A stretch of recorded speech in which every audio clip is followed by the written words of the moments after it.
اللہم صلی علی محمد وعلی آل محمد وبارک وسلم۔ تمام سننے والوں کو السلام علیکم۔ سورۃ البقرہ آیت نمبر 97 سے لے کر 103 تک دیکھ لیتے ہیں اللہ تعالیٰ کیا فرماتے ہیں۔ فرمایا کل من کانا، فرما دیجئے جو ہے عدوًا دشمن لی جبرائیل کا، فَإِنَّهُ تو بے شک اس نے نازل کیا اس کو، علی قلبی کا دل تیرے پر، بِإِذْنِ حکم سے، اللہ کے، مصدقاً تصدیق کرنے والا، لما اس کی جو بینہ یدیہ درمیان ہاتھوں اس کے، وہدن اور ہدایت، وبشریٰ اور بشارت، للمؤمنین ایمان لانے والوں کے لیے۔ من کانا جو ہو عدوًا دشمن، للہ اللہ کا، وملائکتہ اور اس کے فرشتوں کا، ورسلہ اور اس کے رسولوں کا، وجبریل اور جبرائیل کا، ومیکال اور میکائیل کا، فإن اللہ تو بے شک کوئی شک نہیں کہ اللہ عدوً دشمن ہے، للکافرین ایسے کافروں کا۔ وَلَقَدْ اور یقیناً انزلنا نازل فرمائی ہم نے، الیک تیری طرف، آیاتیں بینات روشن، وما اور نہیں، یکفر انکار کرتے، بہا ان کا، الا مگر، الفاسقون حد سے نکل جانے والے۔ یعنی جو کتاب اللہ تعالیٰ نے ہمیں عطا فرمائی ہے اس میں ہمارے لیے حکم نامے ہیں۔ اب جو اس کا دھیان نہیں رکھے گا تو اللہ تعالیٰ نے ایسے لوگوں کو فاسق کہا ہے کہ اہل کتاب ہو اور پھر وہ اپنی کتاب کا دھیان ہی نہ رکھے۔ فرمایا او کلما، یہاں تک کہ جب کبھی عہدوا انہوں نے عہد کیا، عہداً کوئی عہد، نبذہ پھینک دیا اس کو، فریقٌ ایک گروہ نے، منہم ان میں سے، بلکہ اکثرہم اکثر ان کے، لا یؤمنون نہیں ایمان رکھتے۔ ولما اور جب جاءہم آیا ان کے پاس، رسول ایک رسول، من عند اللہ اللہ کے پاس سے، یعنی نبی پاک صلی اللہ علیہ وسلم، مصدق تصدیق کرنے والا، لما اس کی جو، معہم ساتھ ان کے ہے، کیا ہے ان کے ساتھ، تورات، نبذا پھینک دیا، فریق ایک گروہ نے، من الذین ان لوگوں میں سے جن کو اوتو دی گئی، الکتاب کتاب اللہ کتاب کو اللہ کی، وراء پیچھے، ظہورہم پیٹھوں اپنی کے، کأنہم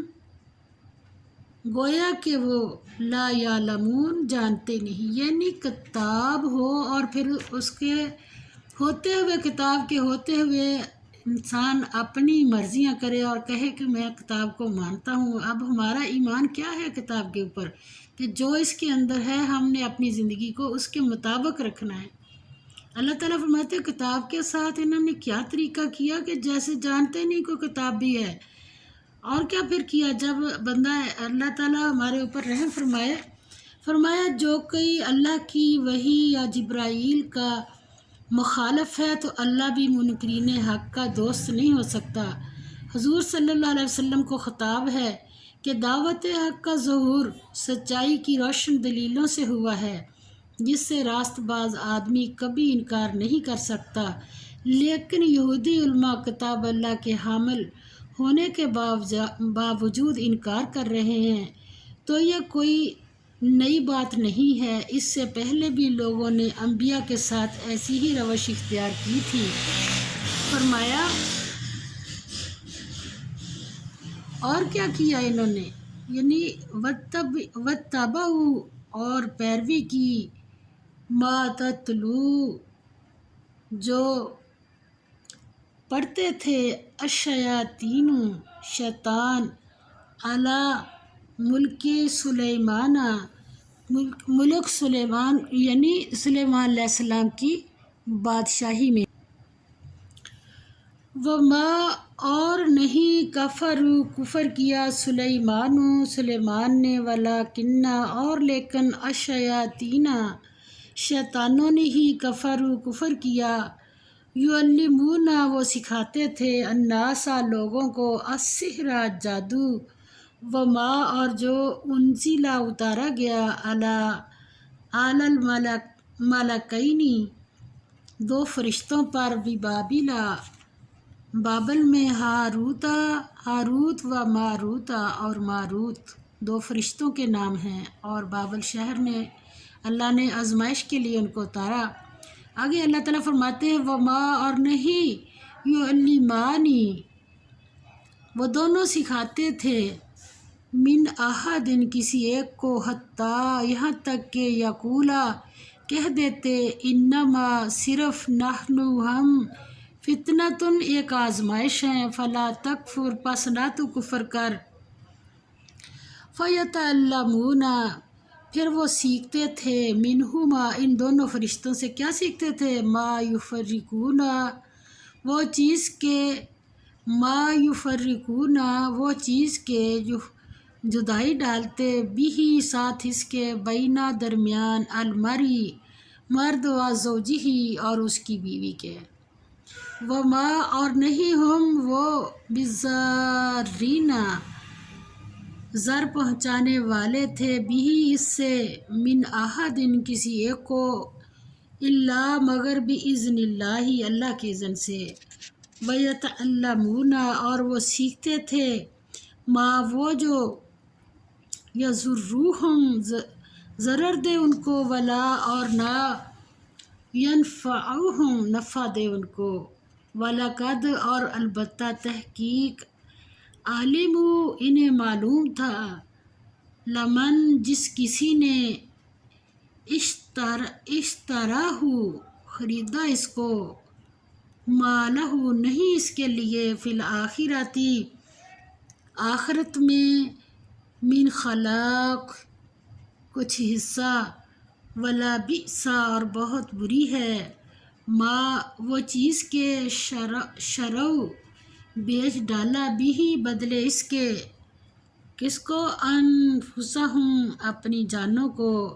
لو کانوا کاش ہوتے، یعلمون وہ جانتے، ولو اور اگر، انہم بے شک وہ، آمنوا ایمان لاتے، واتقوا اور تقوی اختیار کرتے، لمثوبۃ تو ثواب ملتا، من عند اللہ اللہ کے پاس سے، خیر بہترین، لو کانوا کاش، یعلمون وہ جانتے۔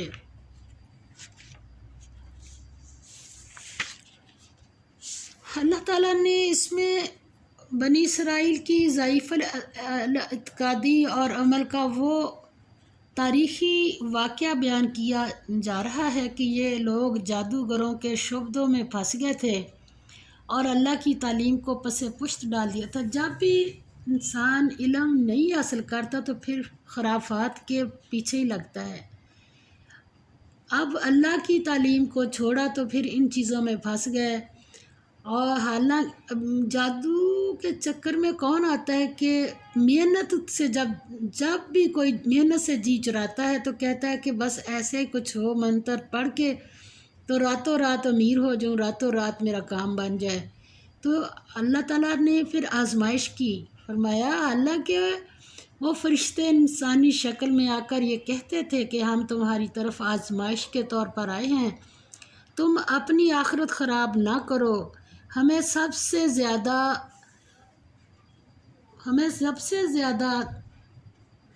مانگ، اس میں سب سے زیادہ مانگ جس چیز کی تھی وہ یہ تھی، کیا تھی اللہ معاف فرمائے، کہ کوئی ایسا عمل مل جائے جس سے ایک آدمی دوسرے کی بیوی کو اسے توڑ کر اپنے اوپر عاشق کر لے۔ یہ اخلاقی زوال کا انتہائی درجہ تھا جس میں اس وقت اس دور کے بنی اسرائیل مبتلا ہو چکے تھے۔ اللہ تعالیٰ ہمارے اوپر، اب ہم بھی اہل کتاب ہیں، دیکھ لیں کہ اس کے بارے میں بہت ساری احادیث بھی ہیں، بہت وعید ہے اس کے اوپر۔ فرمایا ازدواجی زندگی کا تعلق انسانی تمدن کی جڑ ہے جس کے بگاڑ پر پورے انسانی معاشرے کی خرابی کا مدار ہے، اور شیطان اور اس کے ایجنٹ اس کو اپنا سب سے بڑا کارنامہ قرار دیتے ہیں۔ تو اس سے منع فرمایا، اللہ تعالیٰ ہماری حفاظت فرمائے اور ہمیں پتہ ہو کہ اللہ کے حکم جو ہے وہ کتاب سے ہی ہمیں ملیں گے، اور جادو کرنا اور کرانا سب منع ہے۔ اور پتہ کیا ہے کہ جادو اگر ہو گیا، ہو سکتا ہے جادو کا ذکر ہے تو کیا کرے، سورۃ بقرہ پڑھے، 41 دن کم از کم اور زیادہ سے زیادہ 91 دن۔ اگر میاں بیوی کا کوئی مسئلہ ہو گیا تو انشاءاللہ تعالیٰ وہ ٹھیک ہو جائے گا پورے یقین اور ایمان کے ساتھ۔ اور جادو کا توڑ یہی ہے کہ آیت الکرسی پڑھے اور چاروں کل پڑھے اور اپنے اوپر دم کر لے، سورۃ بقرہ کی شروع کی آیات پڑھ لے، اور اس کے بعد آپ صلی اللہ علیہ وسلم کی حدیث پاک کا مفہوم ہے کہ جو شخص روزانہ 7 اجوا کھجوریں کھائے گا تو اس پر جادو کا اثر نہیں ہوگا۔ اور آپ صلی اللہ علیہ وسلم سے پوچھا تھا ایک صحابی نے، یا رسول اللہ صلی اللہ علیہ وسلم کہ کون کون سے کام ہیں ہلاک کرنے والے، تباہ کر دیں گے جو بندے کو؟ تو آپ صلی اللہ علیہ وسلم نے فرمایا کہ شراب پینا اور والدین کی نافرمانی بھی آتی ہے کس ایک میں، اور جادو کرنا اور کرانا۔ جادو کرنا اور کرانا یہ بھی ہلاک کرنے والے عمل ہیں، اس سے سختی سے منع کیا گیا ہے۔ اور اللہ تعالیٰ ہمارے گھروں کے حالات صحیح کرے، اور میاں بیوی ایسی اکائی ہے جو کوئی ان کے آپس میں محبت ڈلوائے گا، اس طرح کی محنت کرے گا تو اللہ تعالیٰ کو خوش کرے گا، اور اگر کوئی میاں بیوی کے درمیان جدائی ڈالنے کی کوشش کرے گا تو اللہ کو ناراض کرے گا، اور جس کے ساتھ اللہ ناراض ہو گیا پھر دیکھ لیں کہ کیا دنیا میں کوئی اس کا ٹھکانہ ہے۔ تو اللہ تعالیٰ ہمیں ایسی ہر بات سے محفوظ رکھے، اور ہماری محنتیں جو ہیں انشاءاللہ تعالیٰ ہم سیدھے راستے کی طرف اللہ سے مانگ کے چلیں، کتاب کو دیکھ دیکھ کے چلیں، اپنی زندگی کو اپنی قرآن پاک کے مطابق ڈال لیں، اور نبی پاک صلی اللہ علیہ وسلم کے طریقے کو دیکھ لیں۔ وآخر دعوانا الحمد للہ رب العالمین، آمین یا